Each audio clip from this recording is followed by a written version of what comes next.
Hey folks, and welcome to Typology, the show in which we explore the mystery of the human personality through the lens of the Enneagram. My name is Anthony Skinner. I'm the producer of the show. We're really happy that you've joined us today. As is our custom in December, we replay some fan faves, and today we have a big-time fan fave in Lisa Jo Baker, former attorney, best-selling author, Enneagram 2. We get under the hood with twos today, y'all. So if you are a two, or if you love someone who is a two, or if you work with someone who is a two, this is for you. Anyway, this is a good one, folks, so strap in and enjoy. That's it for me, Anthony Skinner. And now, here's the host of our show, Ian Cron.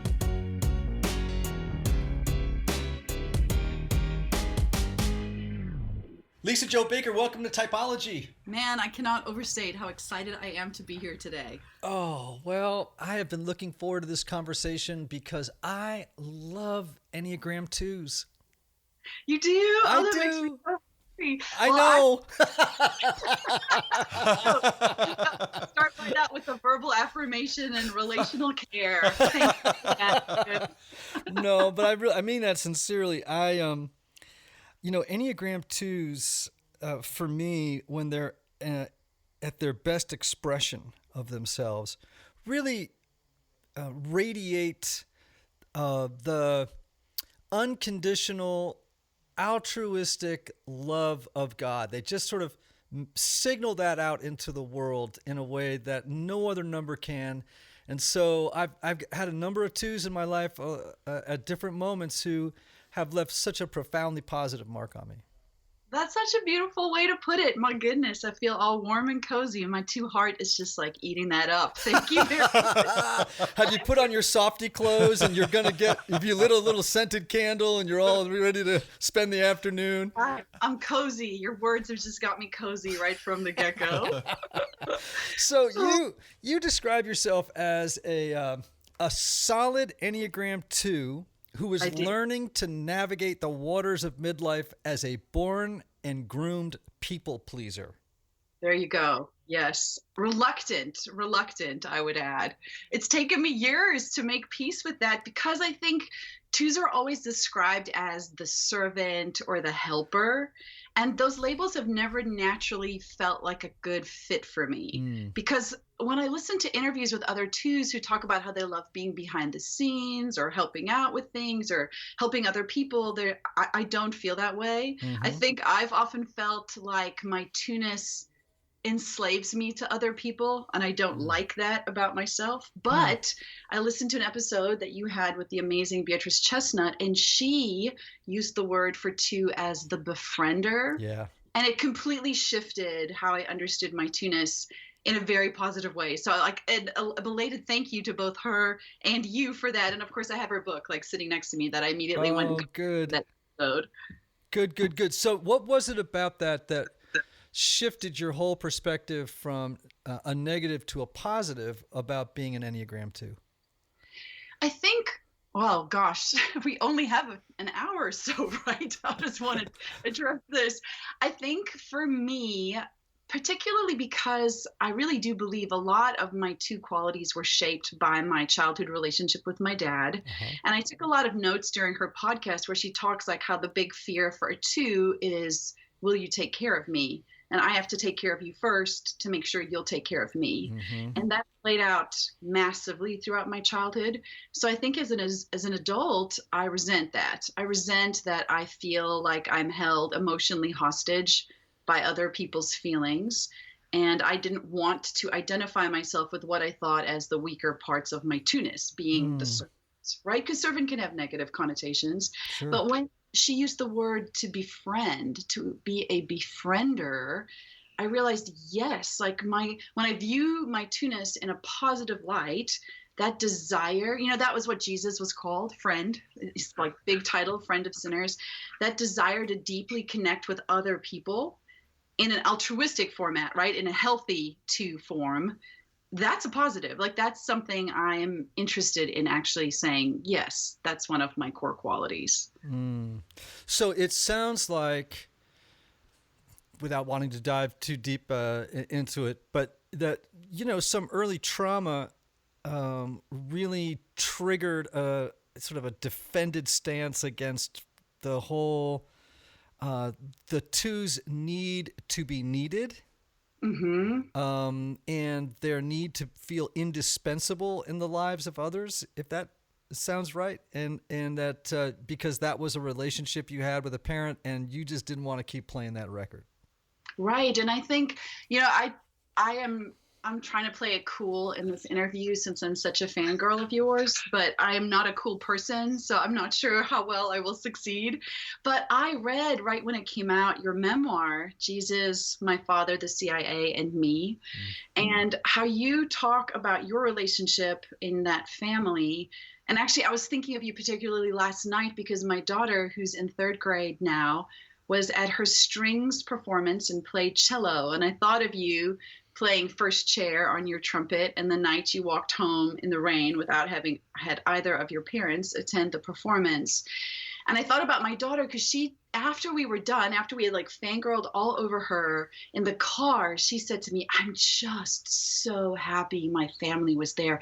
I'm so relieved you came. And I'm like, there's no doubt in her mind we would ever be there. And yet she expressed that tension of just the desire for us to have been present.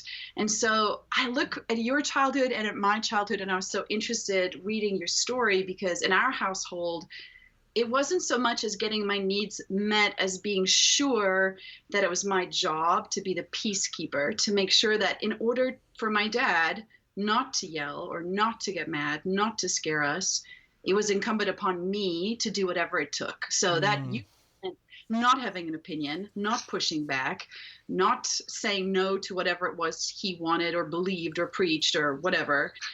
My whole job was to sublimate anything I wanted in order to make sure his needs were met so that we were all safe. And my mom passed away when I was young, so we were left with just my dad. So he really was, I became just an excellent, I think of it as hostage negotiator, and we were the hostages and I had to negotiate constantly for our well-being. Yeah, twos often grow up in homes where not expressing personal needs or making emotional demands was equated with being good. Right. Not rocking the boat, not making dad get mad, then he will love you. Yeah. So that's also very 9-like. Yeah, I know it is. But it's interesting. I was with some friends this weekend. One of them's an 8. And she was saying to me, I don't know, Lisa Jo, if you're really a 2. Like, don't you love it when your friends start pushing all the buttons to figure out especially the 8. Right. She's like, you manifest to me more like an 8 because you are not afraid of challenging. You're not afraid of speaking up or saying what you think. Are you sure you're a 2? So that knocked me for a loop for a little bit, and I thought about it for quite a while, and I came to the conclusion that I think when I'm in an environment that feels safe, that the people I'm with really love me and know me, no matter what I say, then I feel comfortable disagreeing or having an alternate opinion. But when I don't know people yet, when I'm getting to know people, when I'm starting a new job, whatever that situation is, then I feel it incumbent upon myself to make sure I'm figuring out what other people need first before I have an opinion back. And so I'm okay with degrees of conflict as long as I feel safe with those people first and don't sense that there's something then that they will turn a switch where I'm cut off from them. All right, so just a couple of questions, and let's just suss it out. Let's see if we can't just suss that out a little bit. So, we talk oftentimes in the Enneagram world about unconscious motivations, right? What is it that's driving particular ways of relating to the world? So, I'll just give you 2 unconscious motivations, and let's just go through them and make sure that which one you really identify with. So one would be, I have a unconscious need to meet the needs of others. I'll leave it there. To meet the needs of others, right? It's a compulsive kind of trigger toward helping, right? Or would you say it's more like I have a need to keep the peace, avoid conflict, to maintain connection with other people, to maybe merge with the plans, the ideas, the opinions of other people? Which of those two sounds more like you? No, it's definitely to meet the needs, that knee jerk. And I think it's, I heard Beatrice talk about how, the shadow side of the two is pride, that need to be important, to sense that you know what people need. And I think there's definitely that sense of, I can intuit what you need. And here, let me prove it to you by getting there first. Good. I only ask that because, for people listening, 9s and 2s are the most two common mistypes all the time. Oh, interesting. Yeah, Okay. I mean, 9s forever can go for a long time thinking they're 2s, and 2s can go a long time thinking they're 9s. I mean, it's there's two types that people aren't, because you present 2s and 9s can often present very similarly on the outside. Well, let me ask you this. So one of the interesting things about being a mom and being a 2, and so before I understood the Enneagram, right? And actually, I write about this in my book, but I don't use the word 2. I don't use the word Enneagram. I just express this. But I will, for a long time, when it became late evening, kids have been fed, we've done homework, we've done all the things. Then my husband, he can just relax and sit down on the sofa. But I am now uptight until I feel like everybody else is at peace so I can go and rest. And that sounds much more altruistic than I experience it. I'm like, at this point now, annoyed with my children who keep needing things from me. And my husband would be like, just go sit down, like, you're done. And it's almost like I realized I needed someone to give me permission to say, you're done. And I remember like losing my temper at my kids one night and being like, why do you keep needing things from me? Can't you just tell me it's finished? Like, can't we just be finished now? And the thing with kids is they are bottomless holes of need. It is never finished. And so I would feel myself exploding until my husband finally said, I don't understand why you can't just go watch a show. And I would say, I don't understand how you can. Don't you feel guilty? Don't you feel like these kids still need something from us? And he was just like, no, I don't. And I wanted to know, what is that like? So to me, that feels like my 2ness that cannot relax until I know I'm no longer held at the mercy of my children. And so I've had to learn to have vocab now, and I'll tell them things like, the mommy shop is done. Like, it's closed. Everybody went home. There's nothing left here now. If you need help, you need to figure it out yourself, in order to give myself permission to check out from. Yeah, I mean, part of it, I'm sure, has to do with being a mom, so I can't speak with any authority in that arena. There are certain pulls on the heart, that I can't speak into. But certainly this idea of having a hard time being able to stop meeting the needs of others, that sounds pretty 2-ish to me. I know women of other types, my wife included, who would be a lot different than that. Would be more like, I'm done now. You know what I mean? Like, y'all need to go to sleep. I am done now. Yes, I aspire to be able to just say that. And I'm getting better at it, but it helped me to realize it didn't occur to me at first that not everybody experiences the world that way. I thought everybody felt like, at the end of the day, why do people keep needing things from me? And my husband made it clear to me that that is not how he sees the world, and that it was. So he and I actually will use verbiage now, even though I don't need his permission to rest. When he says the words, listen to me, you have permission, go and rest, something in my brain clicks and I realize, oh, yes, I don't need to be waiting on somebody else to tell me you can clock out now. I'm allowed. I'm a grown up. I'm allowed. The kids are fine.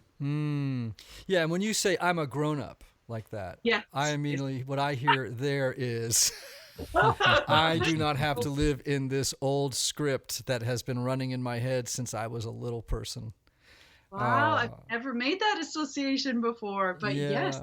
Yeah. It's, your husband is giving you the gift of interrupting the circuit on that old way of thinking. Right. Gosh, I know. It's funny the things we do as children. I remember if my dad would get home with groceries, even though this is just good practice, but as kids, we were always required to stop whatever we were doing and come down and help him unpack. Not out of love, but out of fear. Like, we knew how much trouble we would be in, and the barrage of just verbal assault that would come our way if we did not show up. And I'm a 45-year-old woman. When my husband gets home with groceries, I feel the need to stop everything and run to him. And I've just recently had to tell myself that same thing. I am a grown woman who took care of kids all day. And if I want to help him, that's great. But if I'm exhausted at the end of the day, he's not going to be mad at me if I don't come and help him with that. And it's funny how long it can take you to rewrite those programmed channels in your brain. It is amazing how many lather, rinse, and repeats it requires, right? And Right. and you know, it's so funny that's true for every single type, right? I mean, when the 3 finds themselves constantly doing in pursuit of prestige and admiration and success, they can stop and they can say to themselves something like what you say, which is, you know, I really don't have to put myself through this anymore. That is an old story from a previous epoch in my history that no longer needs to control me anymore if I choose to wake up and not live in that narrative anymore. That's so interesting. You're completely changing how I will view statements that I've taken for granted as not having any deeper significance. The other thing I say, I actually tell my children this, is your feelings are not the boss of me. Do you all hear that, Enneagram Twos? Your feelings are not the boss of me. I would love it if I knew more Enneagram Twos who would repeat that, you know, not that other people's feelings necessarily are demanding it, but the two will hear it that way. Right. It's very hard to resist that. That other people's feelings can literally suck me in. Like, I now have become this person. And I remember my mom passed away, and my dad had this crazy quickie remarriage and then divorced and then married another woman that we love. But I remember early on in their marriage, the two of them having these huge fights and her coming to get me, the 20-year-old, to negotiate, like to calm my father down and essentially, you know, I guess behave like a surrogate spouse, like do all the things he needed to not be mad anymore. And I remember, I'm from South Africa originally, so if you hear an accent coming and going, that's where it's from. But when I moved away, I left the country to get away from that, to try to break old habits. And then I came to the States for college, and I had gotten married. We were living in Ukraine, working in the former Soviet Union. And I remember phone calls from South Africa to me to try to calm my dad down, and finally had to process it all with my husband, and finally telling my father at one point, this is not my job anymore. Like, this is just not my job. And I guess as an adult, I realized that's probably never the job of a child, but it took me decades to finally explain to him it's not my job. So when I say to my kids, your feelings are not the boss of my feelings, I guess I've never realized that might be something I wish I could have said as a child in my own home to my dad. Say it again. Say that phrase again. Your feelings are not the boss of my feelings. Yeah. Yeah. How does that feel? Feels good. It's hard, but it's good. It's easier with my kids than it is with, people in your life, people that you get to know. But the practice is good for me. And I think it's good for my kids to learn your feelings can't trample all over the feelings of somebody else. Hey, Typology Tribe. I want to take a moment to thank our sponsors for helping us bring you what I hope is great content every week. Now, you all know I'm a big proponent of counseling. Whether you feel like something is interfering with your happiness or preventing you from achieving certain goals, counseling is a great tool to help identify what those blocks are and then work through them. Yet finding a therapist can sometimes feel intimidating, but not with BetterHelp. BetterHelp offers online counseling at your own time and your own pace. You can schedule secure video or phone sessions plus text and chat with your therapist when it's convenient for you. These are licensed professional counselors who specialize in things like depression, anxiety, stress, relationships, LGBT matters, trauma, and grief. BetterHelp has counselors available worldwide and have over 3,000 U.S. licensed therapists across all 50 states. In fact, so many people have been using BetterHelp that they are recruiting additional counselors in all 50 states. And get this, if you're not satisfied with your counselor for any reason, you can request a new one at any time at no additional cost. Best of all, it's a truly affordable option.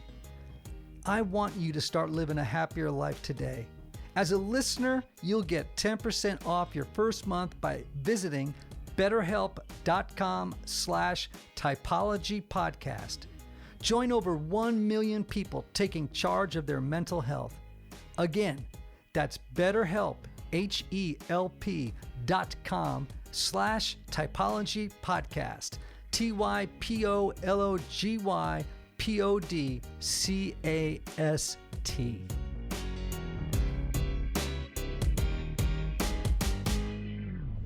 So you've been on a pretty remarkable healing journey, it sounds like. Mm-hmm. It's taken a long time. I think it's part of why I'm an author. I feel like God gives me free therapy through writing books. So your latest book is The Middle Matters. Yes, yes, it is. What's the subtitle again? Why that extraordinary life looks really good on you. That's good. All right. A couple of sentences. What is it about? It's a love story to ordinary life. It's a collection of essays, stories that I think on the surface women particularly tend to think our lives are pretty boring and mundane if we don't have a viral video or 100,000 followers on Instagram. But this book is a collection of completely so-called ordinary stories, you know, one of them like sobbing in the minivan over honor roll, you know, like A Time to Fight, like why ordinary is sexy, like a collection of essays that help us mine those beautiful parts of our life that sometimes we pass by and don't even look at. And really that's where the gold lives, buried in plain sight. So it sounds beautiful. I guess the question I have, because I think, you know, there is this meridian that people cross at midlife, right? And you have entered midlife. I am not outing that. We all go into it proudly with fists over our head, I hope. Yeah. And so what changes for an Enneagram 2 at midlife? I think, honestly, the conscious identification of my own needs, like being aware of how other people are not the boss of my feelings. I think it's why, actually, when I was talking with our mutual friend, Annie Downs, on her podcast, I sang an aria to my resentment of being a 2. And then she was like, let's unpack that a little bit. And I realized in talking to other friends who were 2s, just how angry I was at the emotional enslavement I felt because of my 2-ness, and how somehow admitting I was a 2 felt like I was constantly telling other people, you get to be the boss of me. And I think midlife has been an experience of sorting that out. Like, wait, no, that's not true. I can say these are some of my motivations and this is where they came from, but I can claim different ways of understanding that. Like the befriender, how in our family, me and my kids talk a lot about what's your superpower and what's your kryptonite.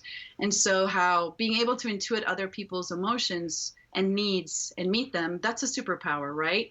That's not something to be ashamed of, but to recognize the kryptonite that comes with that, and I think midlife has helped me really own the distinction in a way I couldn't before. I just didn't have enough experience. I didn't understand enough of what motivated me. Wow. So you mentioned earlier something about going into counseling, right? Yeah. And that was a big moment for you. You learned a lot in counseling. Yeah. So I will very boldly throw this out here quickly. What brought you into a therapist's office? Oh, yes. So I had a very difficult relationship with somebody that I worked with. And that person's feelings became my feelings. I mean, not in a positive way. And I felt beholden and constantly, I realized I got sucked into what do you call that? Codependency, essentially, which 2s, I did not realize that was something that's quite easy for us. And I think I was surprised at my naivete at just assuming most people's motivations are just wonderful and kind and lovely, and they're just going to think you're awesome the way you think they're awesome. And sure, there's degrees of that, but then that relationship became very unhealthy. and very difficult in my own life. And I realized I wasn't moving on from it, and I couldn't understand why I was so stuck. And so I saw a counselor, and it was like, how do counselors do that? I don't know how other types experience it. For me, it was like she laid the pieces of my life out like a puzzle in front of me, and I couldn't make sense of the puzzle, and I resented the puzzle. I couldn't see the picture. And then she slowly helped me move the pieces together so I could see the picture. And what was the picture? Well, she didn't talk about Enneagram, which is interesting to me in retrospect, but she said that she identified 2 core things, which I think you'll say are Enneagram 2 specific. She said 2 things you have to watch yourself for. She talked about what she called the mirror. She said, you're very good at being a mirror who's good at reflecting back to other people what they're feeling. The danger becomes when those person's feelings become your feelings, right? Or hold your feelings hostage. She said, it's okay to reflect it back, but you don't actually have to take those person's feelings, and I would describe it like eat them, like now they're my feelings. Yep. Which I honestly didn't know other people didn't experience the world that way. I assumed everybody does that. And so I remember telling her things like, my husband makes me feel XYZ way. And Peter would always say to me, I can't make you feel something. And I would tell her, he says he can't make me feel something. And she would say, that's correct. And then I would tell her, why am I paying you this money? Of course he's making me feel this way. But she just explained to me what the mirror is and how it's not my job to actually eat the feelings, just to reflect them. And then she talked about permission. That was a big one for me, how I don't need permission in order to not take on the feelings or stresses or angers or loves or hates of other people. I don't need permission to rest. I don't need permission to have needs. And I think there's the little girl in me. Gosh, I remember a moment with my father when I was a grown woman. I mean, I was married. I was home to visit him in South Africa, and my poor dad, I'm making him sound just awful. And he isn't, of course, always that person, right? He's not that anymore. He's had radical transformation in his life. But before that, we had a moment where we were disagreeing about something, and it was very shocking to him that I disagreed. And I tried to disagree calmly and politely, but the more I disagreed, the more he pointed his finger in my face and said, stop it. No, stop it. You stop saying that to me.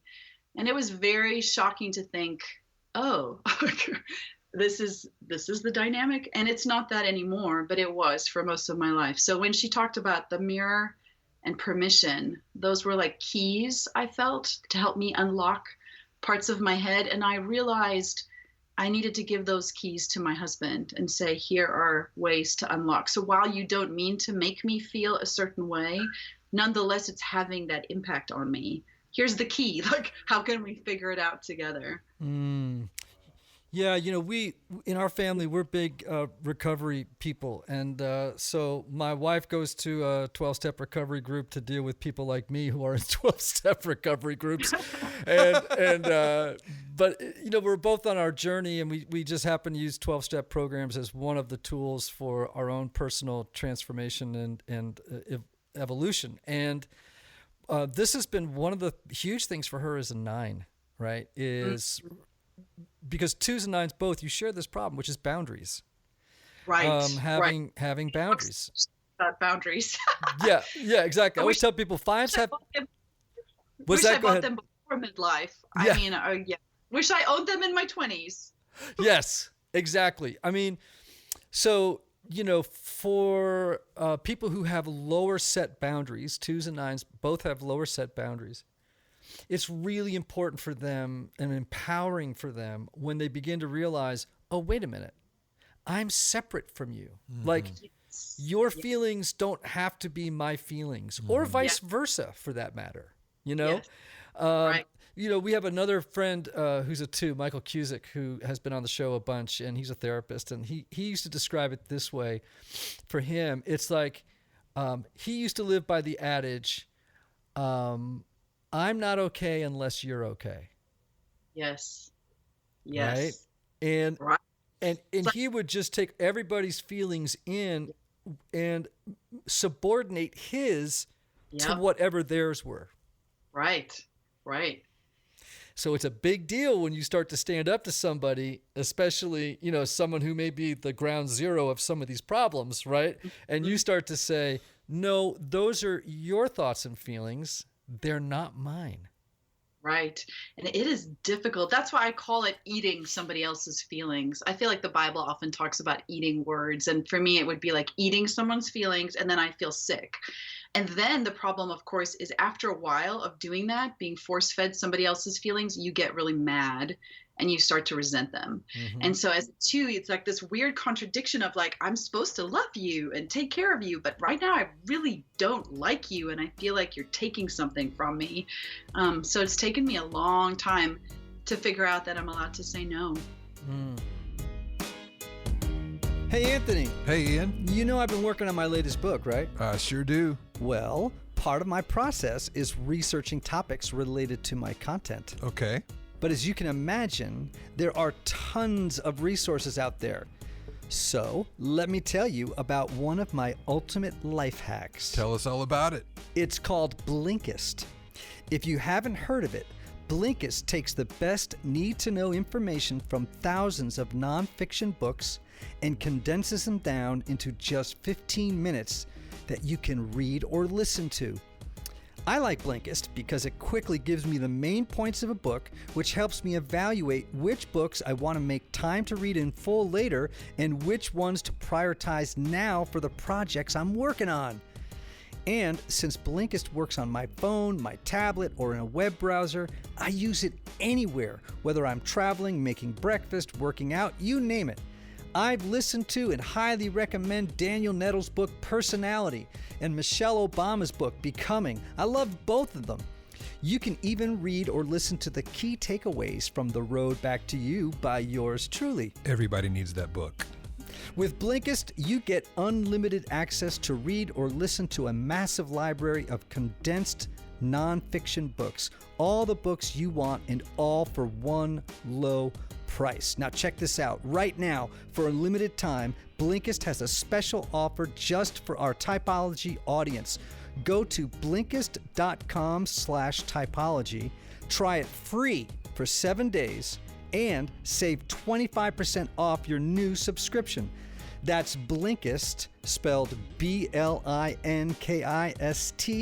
Blinkist.com/typology, that's TYPOLOGY, to start your free 7-day trial.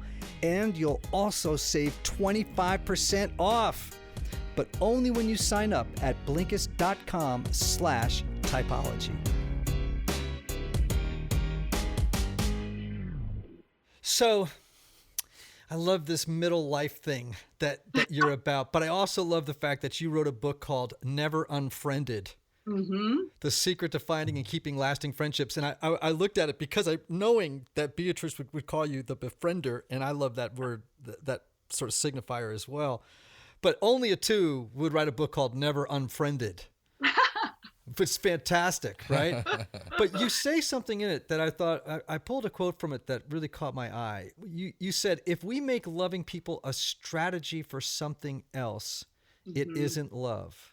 Mm-hmm. Now, did you know the Enneagram when you wrote that?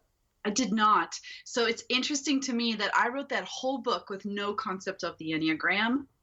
But I was going through therapy and recovery from some really toxic relationships in my own life. And I mean, is it weird to credit the Holy Spirit with that revelation? I really felt like in a lot of prayer and counseling, God pointed out to me that I was calling things love, like I'm loving you, but only I realized because I want you to stop hurting me or to stop demanding more of me or to stop being mean to me. Which isn't the same as saying I love you, but here, look, this is what my friendship looks like. Like, here are my boundaries, so I can be safe and you can be safe. Mm-hmm.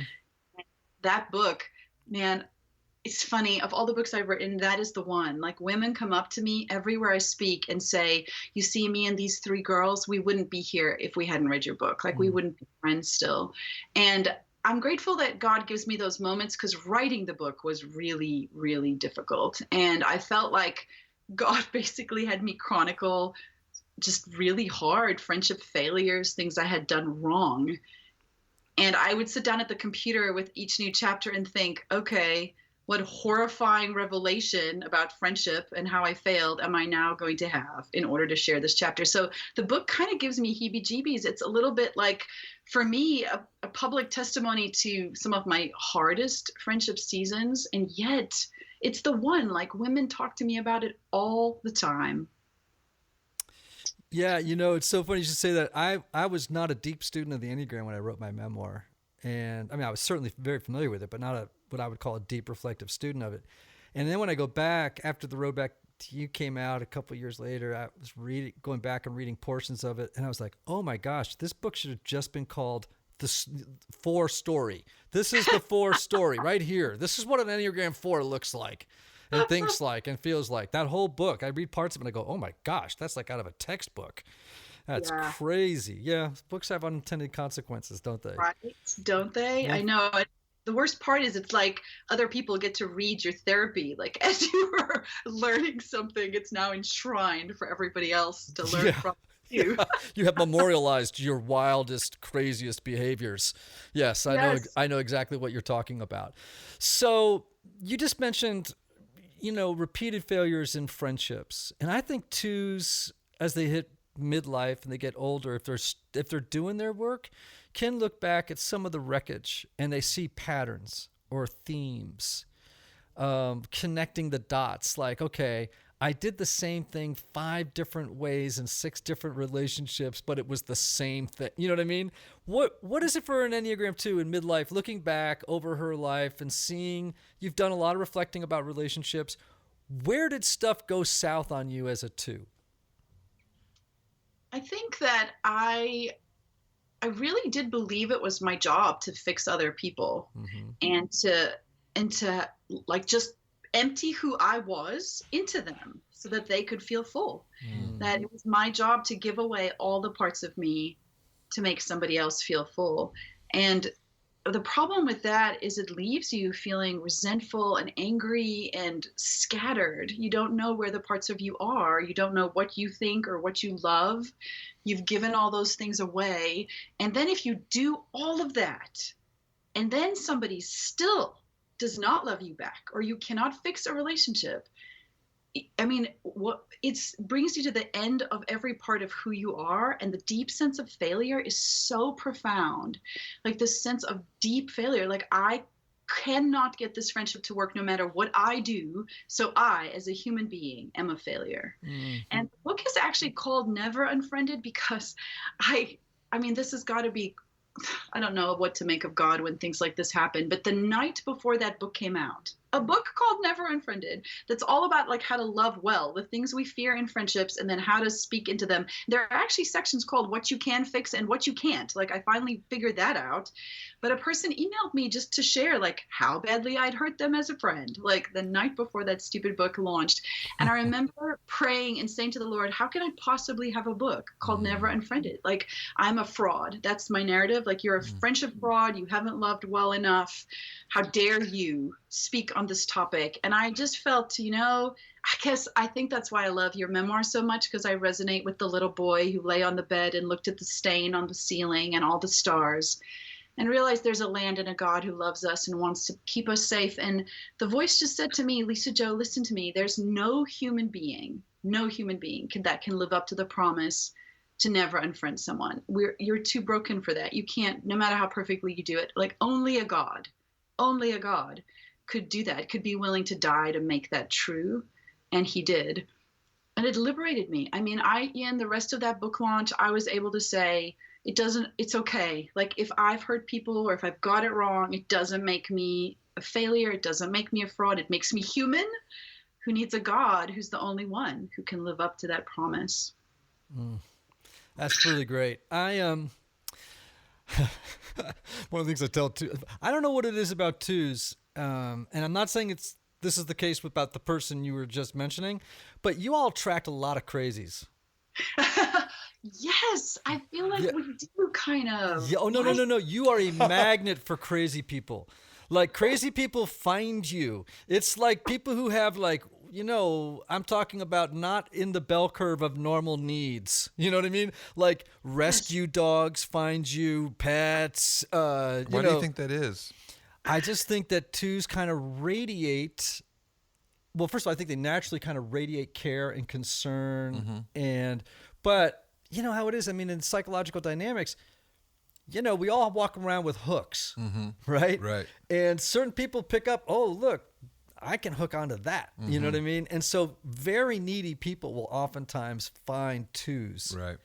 People who are looking to be rescued, right? Or need rescuing will find and befriend twos. And twos will go along with it because it's like, oh, wow.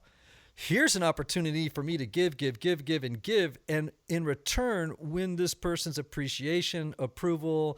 I get to get the feeling that I'm indispensable to somebody, I get a sense of value. Good, yeah. So twos, I always, oftentimes when I've worked with twos in groups, I'll say, I want you all to, maybe during this 2-day retreat, right? I want you to write down the names of 5 people that need to be pitched overboard right away. Wow. Because I'm not fooling you. Because they'll tell me stories like, my ex-husband's brother still calls me, and it's like, well, when did you get divorced? 40 years ago. You know what I mean? And you still haven't gotten rid of him because you don't. It's like, right. But they get surrounded by needy people. Does that happen to you or? Yeah, and it's terrifying because there's something like I'm like sweating my palms right now thinking about people who I'm not in relationship with, but like I can't bring myself to unsubscribe to their email that just goes directly into my spam because I don't want them to know that I did that. Like how crazy is that? Like I'm a grown up, but I'm afraid. And I don't know how it manifests for other twos. For me, I experienced almost a childhood fear of retaliation for cutting someone off or setting a boundary because that is how I experienced it. So for me, I don't actually enjoy the feeling of being indispensable. It makes me feel claustrophobic and trapped and like I'm your slave and I now resent you for it. And I don't know if I would have described it that way maybe 4 or 5 years ago, but that is how I've come to understand it. And so it's interesting having gone through the last 5 years, particularly the writing I've done, the growth my father and I have done, and he's a very different person now. But I was saying to one of my close friends, it's harder for me now to take on new friendships because there's a degree to which I feel very aware of my own malleable boundaries, and I'm almost afraid to let anybody into the inside for fear they'll take advantage of it and I won't be able to stop them.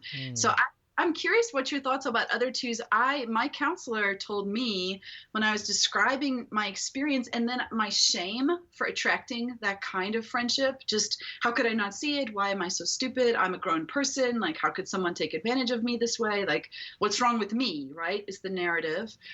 She said to me, have I considered and would I consider going to a battered women's support group? And she said, the cycle that you're describing of attracting somebody that is this kind of personality who hooks on to you and then essentially emotionally batters you and then you feel bad about it. She said you would get a lot of help from just hearing people process that cycle. So I don't know if you've ever heard twos talk that way about their dysfunctional relationships, but it was very helpful to me because I would never think of a battered women as having deserved that, right? And so she said to me, why do you think that you deserve to feel bad for being in relationships that hurt you like this? I think it's a really powerful question. And I think that's a really astute insight on the part of the therapist to ask that question.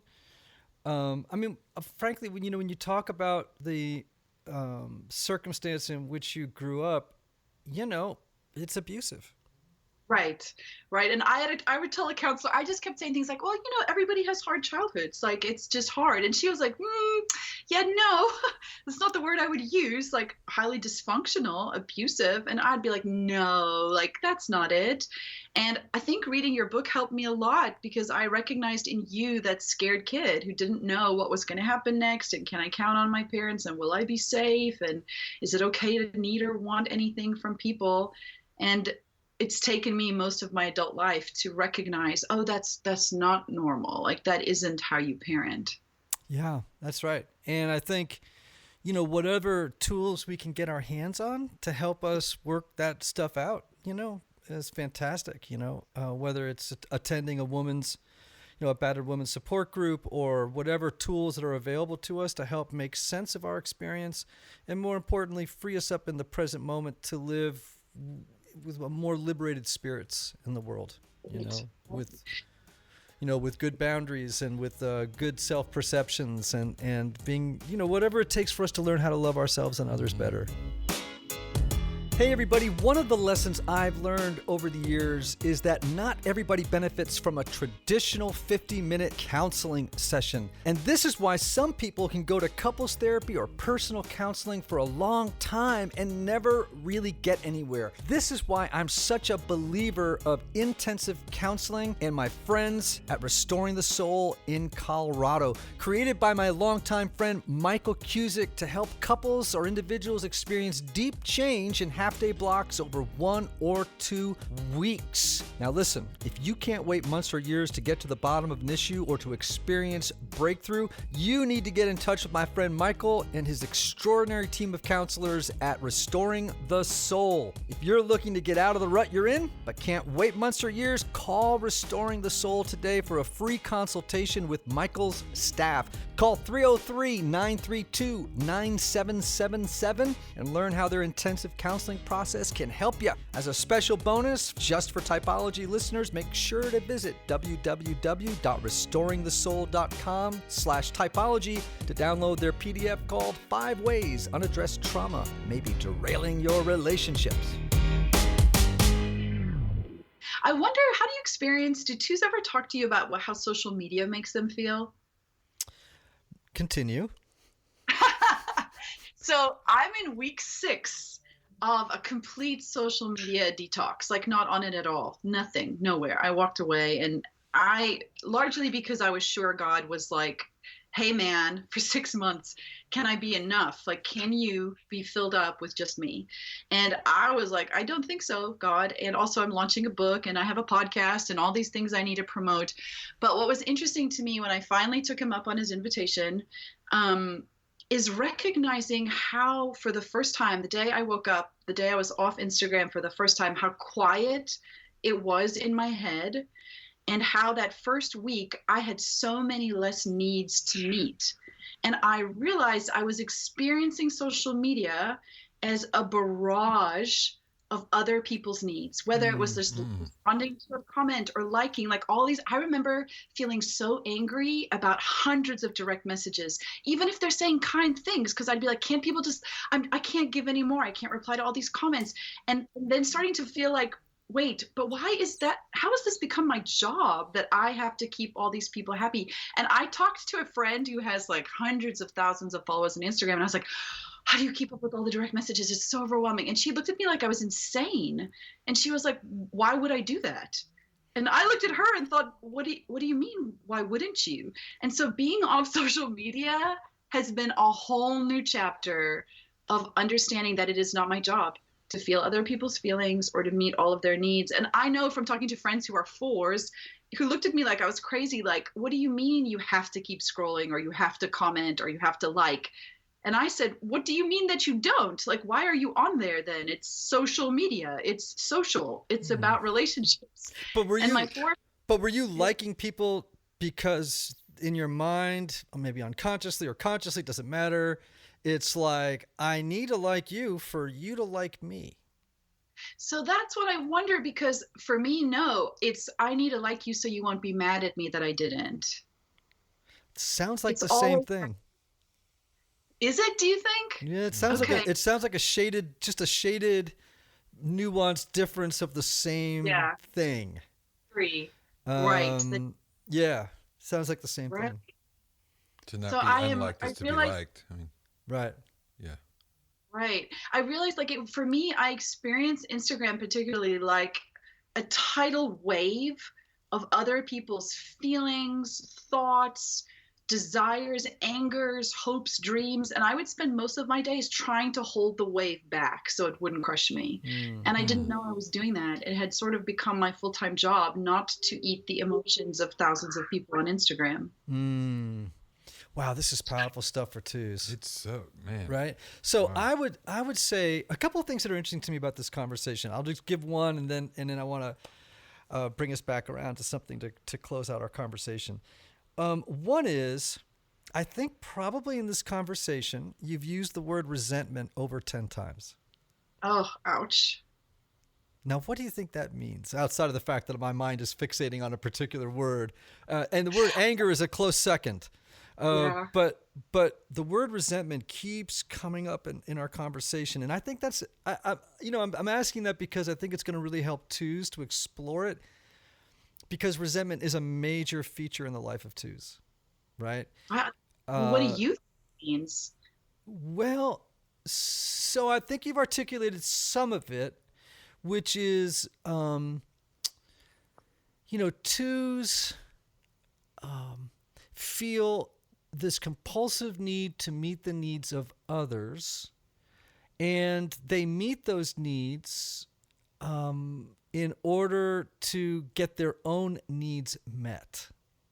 Right? Yes. So there's this quid pro quo kind of relation, this sort of contract that's being set up. So it's like twos love loving others, but they often do so because they're looking for reassurance that they themselves are lovable.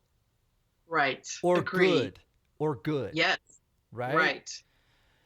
And when other people don't, when they feel like there's more withdrawals being made than deposits back. Yes, good. That's then good, yeah. resentment rises Yes. up. It's like, I take care of everybody, but when Yes. I need something, no one's there to meet my needs.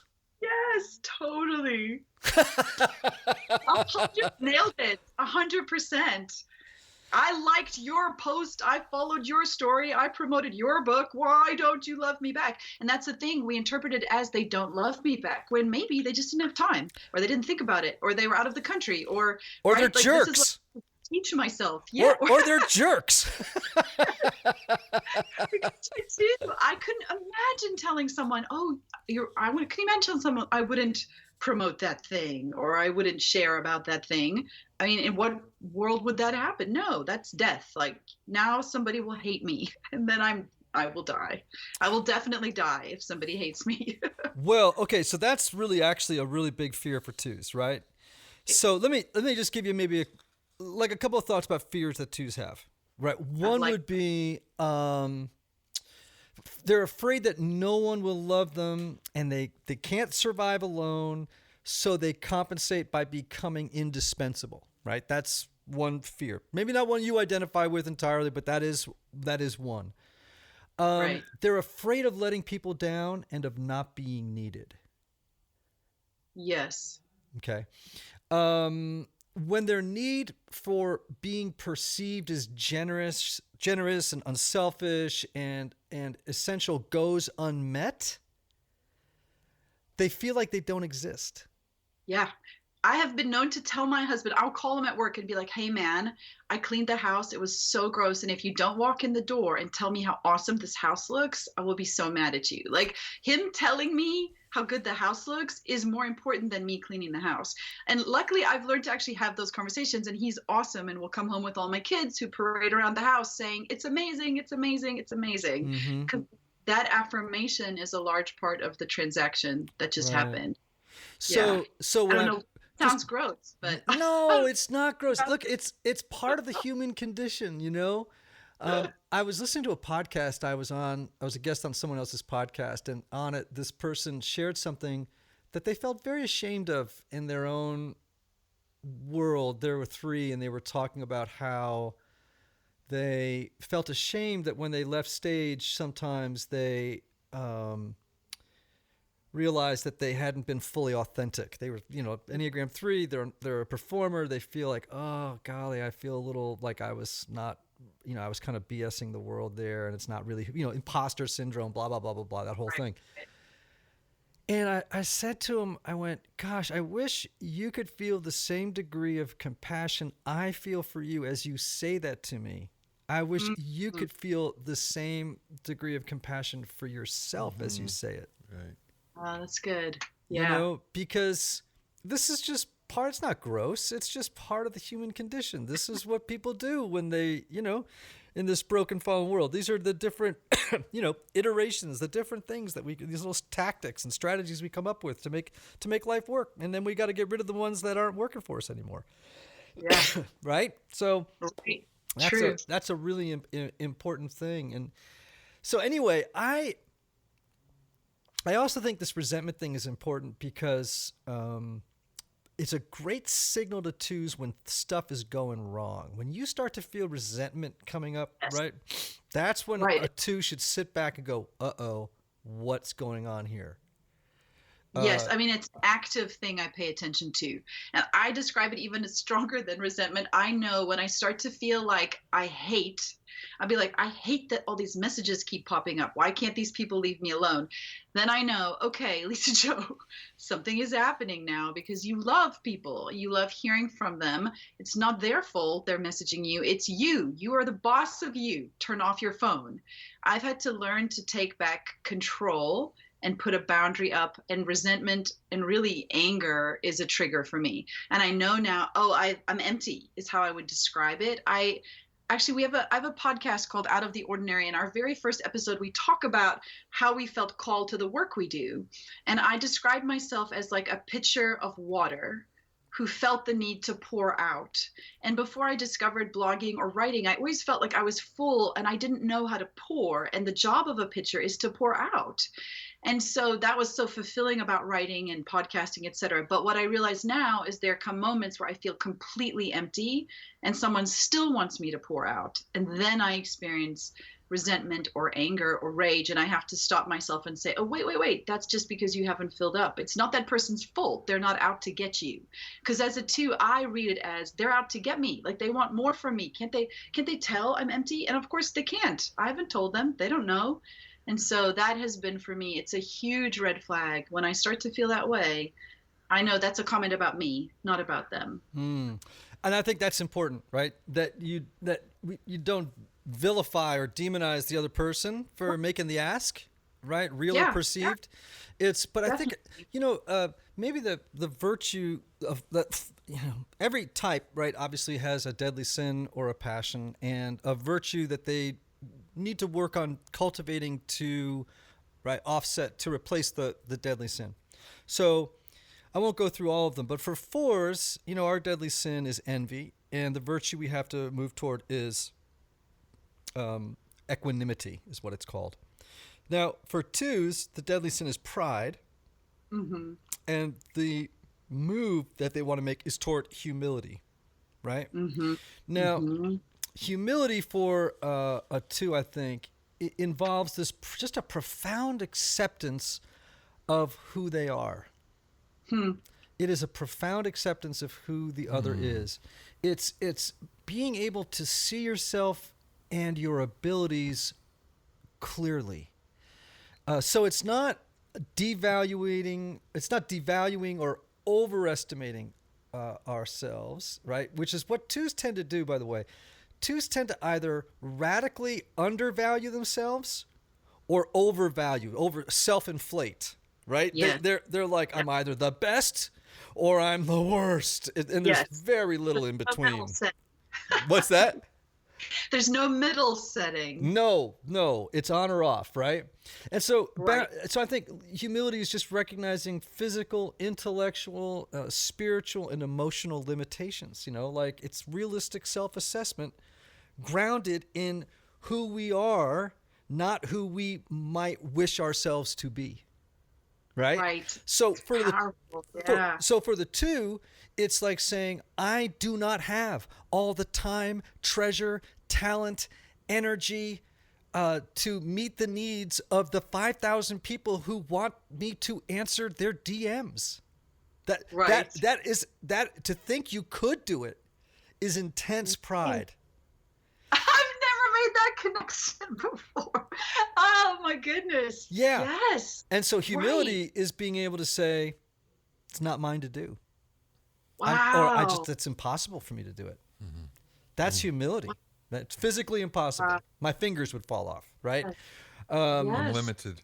Yeah, and so that's humility. Now, I would say, but listening to you on your journey, and this is, you're connected to 4 on the Enneagram, so we'll make this work a little bit. I think another virtue, based on what I'm hearing from you, that would be interesting for you to work on is equanimity, which is the 4's virtue. We could use all the virtues, but for equanimity, here's what it is. Equanimity is the ability to maintain emotional balance in the face of whatever life throws at you. So you're describing my husband, because he is a 4, and his ability to do that is always astonishing to me. And I wish I had that. And often I have another friend who's a 2, and she will say this to me and I will say it to her, because you're right. A 2 wants to know, they want to accept who they are, but they're not sure. And so I will say to her, or she'll say to me, am I okay? Because it's very hard to know if I am based on how other people are. Except Peter, he is just like a radical well of peace and sameness, no matter how, and I live here in DC, okay, and he teaches political science, so it's an important quality to have. Mm-hmm. No matter who you're talking to, no matter how upset they are, he isn't. I always say you're like absorbent, like the sound absorbers you put in a podcast studio, like he can just absorb that and it doesn't go through him and become like a violent treble. But that is a powerful thing, the ability to maintain just that space in the middle where you aren't somehow defined by whatever else is going on around you. Yes, and 2s, 3s, and 4s would fall into that trap. And all 3 numbers have issues around identity, right? They have unstable senses of identity. So for a 2, for example, 2s tend to get so much of their identity through relationships. Yes. Right? And so when you start to have your own identity separate from relationships and the demands that relationships place on you, well, you're going to upset some apple carts in your own psyche and in the lives of other people, right? Absolutely. So, I have a friend of mine, she's a 2, and she used to say the question she would ask herself all the time was, is this mine to do? Ooh, that's right. I've been taking notes, everybody, throughout this entire interview. So a question she would ask herself all the time is this mine to do? And you can ask that in such a way with such equanimity and peace. When you see 100 emails of people have questions and stuff, you go, oh, yeah, is this mine to do? And it may be. It may be 5 of these are mine to do today. You know what I mean? But not all of them, and not to resent the world for making too many demands. It seems to me that there is a way to approach this with, a groundedness and a feeling like you haven't given all your power away. Because that's what it sounds like your resentment kind of comes from. It's like you feel like people have been taking your power away.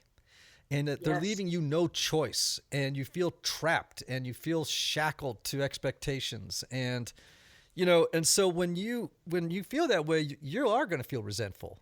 Right, you nailed it. That's exactly right. Yeah. So this has been a really good conversation, hasn't it? It's okay to get off and now try and figure out whether I'm okay or not after this conversation. Well, I hope the one thing you feel when you get off this conversation is that you're okay. Because that's something that I hope everybody feels when they are in conversation with me, because that's something I really do want people to know. I was out with a mutual friend of Anthony's and mine last night, a wonderful singer-songwriter named Thad Cockrell. And we got to talking about what is it you've been trying to say with your whole life? You know what I mean? Like, if you had to boil it down, what is it you've been trying to say with your life, And I think it's just, that people are beautiful. And, it's hard to be beautiful. It's hard to be human. And it's going to work out. That's pretty much all I got. That's the only sermon I know. That's good. Right. Yes. No, I appreciate that tenderness. I think you approach human beings with a real tenderness, but also a curiosity that I think is important to understand why. Why are we this way? But also, how do we keep moving forward into something else, that we don't have to live trapped in the stories we've told ourselves or that people have told us since childhood. Yeah, amen. Well, Lisa, your new book, tell everybody about the title again. The Middle Matters. Why that extraordinary life looks really good on you. I want to encourage everybody to go out and get it, along with Never Unfriended, The Secret to Finding and Keeping Lasting Friendships. I have enjoyed this conversation with an Enneagram 2 today. And would you promise to come back and join us again? Oh my gosh, yes, please. And now I'm going to hold you to it, because this 2 will just never let a friendship go. Like a friendship mafia. There's no getting out. Oh man, well, you are free to call any time. And thank you so much again. And you typology listeners, you who are the beloved, hear the words of the great Oscar Wilde. Be yourself. Everybody else is already taken. See you next time.